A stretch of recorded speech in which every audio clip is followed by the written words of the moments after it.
أجرا جئت بعد العسر يسرا ربنا أعلاك قدرا يا إمام الأنبياء أنت في الوجدان حي أنت للعينين ضي أنت عند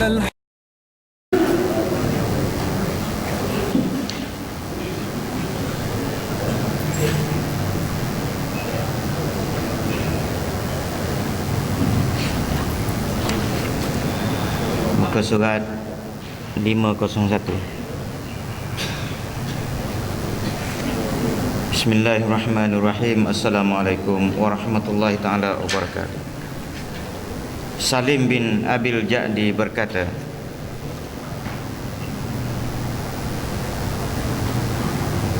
yang bermaksud Nabi SAW bersabda kepada Fatimah, iaitu anak Nabi SAW sendiri. Nabi kata, bangunlah, selesaikan udhiyahmu. Udhiyah ni maknanya korban. Selesaikan korbanmu, maka sesungguhnya Allah mengampunkan dosa-dosamu pada titisan darah pertama daripada udhiyah ataupun korban itu. Imran bin Al-Husain radhiyallahu ta'ala anhu berkata, ya Rasulullah, apakah khusus untukmu dan keluargamu atau umum untuk kaum muslimin? Jawab Nabi SAW, bahkan umum untuk semua orang muslimin. Jadi oleh kerana Nabi dia beritahu, perintahkan kepada Fatimah anak dia supaya selesaikan ataupun buat korban, kerana darah korban itu akan menghapuskan dosa. Jadi adalah sahabat tanya, ya Rasulullah, apakah itu untuk Fatimah saja ataupun keluarga kamu? Nabi kata, dah, untuk seluruh orang Islam, ya.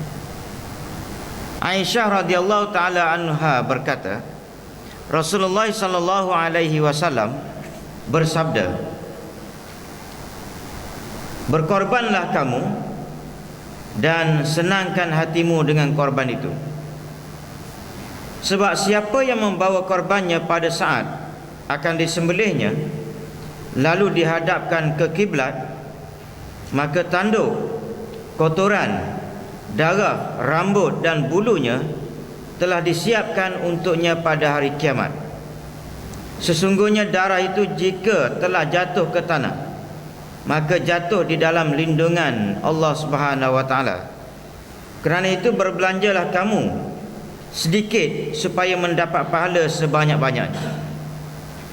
Jadi ini anjuran Nabi SAW supaya kita berkorban. Sebab dia kata, bila kita ada buat korban pada hari raya Idul Adha ataupun hari Tasyrik, kita boleh korban tu dia 4 hari kan. Raya pertama, kedua, ketiga, keempat, 4 hari. Sebab tu ada kalanya saya kalau orang yang susah, ya, kalau orang yang ialah maknanya susah sikit nampak kehidupan dia, tapi kadang-kadang dia ialah nak buat kenduri anak dia, ya tak? Nak buat kenduri anak dia kerana kahwin lah, ya. Jadi kita cadangkan supaya buat kenduri itu pada hari raya sekali agung. Sebab saya tengok ada setengah orang tu walaupun dia susah, tetapi korban dia akan buat juga walaupun sikit, ya. Baik, bila dah buat korban, mungkin dia, isteri dia, lepas tu campurlah anak beranak dia, anak saudara ke, anak dia sendiri ke, menantu dia ke, campur-campur. Kalau dapat 7 orang, seekor lembu dah, ya. Seekor lembu, ya. Kalau dah seekor lembu, boleh sangat dah untuk kita nak buat kenduri kahwin kan. Jadi kita cadangkan tu. Sebab untuk hari raya haji tu, dia boleh korban dalam masa 4 hari tu. Cuma tahun ini saya duk perhati, Saya duk perhati tahun ini dia jatuh pada hari Selasa rasanya. Ni dah hari Selasa. Jadi saya duk kira, kalaupun adalah orang nak buat kenduri kendara ke, Selasa, Rabu, hari ni je lah kan, boleh buat kenduri kendara. Khamis, Jumaat. Tapi kalau takdir jatuh pada hari Rabu, macam Rabu, Khamis, Jumaat, Sabtu. Jadi Sabtu tu boleh buat kenduri sebab cuti umum. Jadi ini orang panggil sekali-sekala kita bantu. Kadang-kadang ada orang tu dia kata, Allah, saya ni tak ada duit nak buat kenduri anak kan, nak kahwin. Baru ni ada satu orang. Jadi dia tak terfikir, dia kata bila saya sebut tu, saya kata buat ni lah hari apa ni, hari raya haji tu ada 4 hari. Cuma raya haji tahun ni agak itu sikit, tak kena pada hari Sabtu dengan Ahad. Tapi ada banyak kali yang mana hari raya haji tu jatuh, orang panggil hari tasyrik tu, dan juga hari raya haji tu dia jatuh dan terkena pada hari Sabtu Ahad. Macam cuma kalau nak buat juga, kalau macam tahun ini buat hari raya pertama cuti, confirm dah cuti, dan buat orang panggil kenduri sekali agung terus. Baik, jadi kalau korban ini Nabi kata bila saat disembelih dan dihadapkan ke kiblat, maka tanduk dia, kotoran dia, darah dia, rambut dia, bulu dia, semuanya disiapkan untuknya pada hari kiamat. Semuanya tu termasuk najis. Kira-kira semualah, senang cerita, semua anggota tubuh binatang yang dikorbankan itu akan digunakan untuk hari akhirat besok. Sesungguhnya darah itu jika telah jatuh ke tanah, maka jatuh di dalam lindungan Allah. Sebab itu dalam bab korban ini sebenarnya ada pandangan yang menyatakan korban ini dalam satu keluarga wajib satu orang. Wajib dia tu maknanya sunat muakkad lah. Seelok-eloknya satu keluarga satu orang. Maknanya kita, isteri, anak-anak hidup dalam rumah. Dalam satu rumah tu biar ada satu orang yang buat korban. Ada pandangan begitu. Pandangan dia tu sampai peringkat maknanya orang panggil macam wajib lah.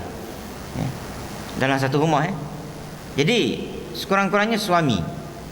Kalaupun tak boleh isteri, suami. Lepas tu kalau dalam keluarga kita tu ada anak yang dah besar, panjang, cuma dia tak kahwin lagi, tapi dia makan gaji, ada duit, kita peringat ke dia, tolong spare sikit untuk korban tahun ini untuk keluarga kita satu rumah ni. Jadi nak ceritanya korban ni dianjurkan sangatlah, walaupun dia sunat. Cuma orang panggil sunat itu diperhaluskan lagi. Sunat dia tu sampai peringkat mana? Diperhaluskan lagi. Dalam satu rumah tu kalau boleh wajib. Kita wajibkan pada diri kita pun tak apa dah. Kita wajibkan kepada keluarga kita dalam satu rumah tu setiap tahun mesti buat korban. Saya sebut begini ni sebab kadang-kadang orang terlepas pandang. Terlepas pandang bila mari raya haji, raya apa tu, Aidil Adha, walaupun dia orang surau, saya kena pasti, dan dia ada kemampuan, tapi dia setiap tahun sehingga tahun lepas saya tanya dia tidak pernah korban. Dia, bini dia, anak dia tak pula kecil lagi. Sebab dia terlepas pandang. Orang surau dah kira-kira orang tahulah bab-bab agama, kan? Takkanlah bila mari surau masjid tak pernah dengar cerita-cerita tentang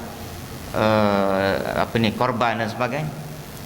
Tapi setiap tahun sehingga tahun lepas, tahun ni saya tak tahu. Ialah bila jumpa kadang-kadang tanya juga.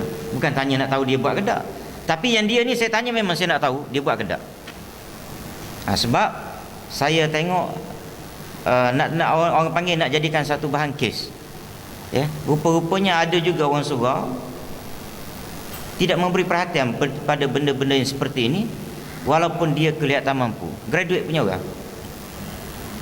Cukuplah bila saya kata dia ni mampu. Pasal apa mampu? Bila saya kata graduate, orang panggil makan gaji dengan graduate dia tu, dengan ijazah dia tu maknanya tak kurang lah 2,000. Saya pun pernah tanya dia, sebab saya saya borak dah rapat tu, tanya dia berapa.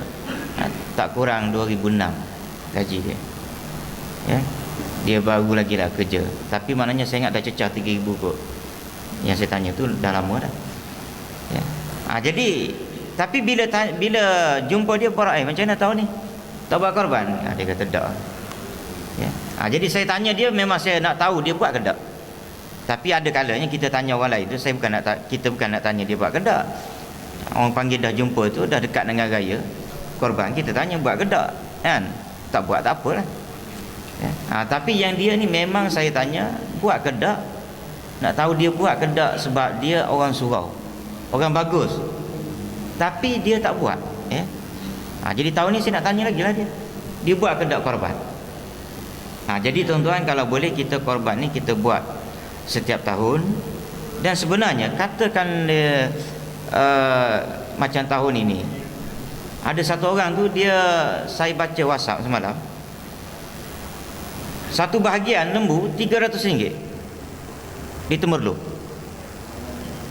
Jadi kawan-kawan ni pakat komen, saya pun komen sikit lah. Saya kata setahu saya tak ada dah harga lembu bawah pada 400. Lepas tu kawan-kawan lain pun kata memang tak ada.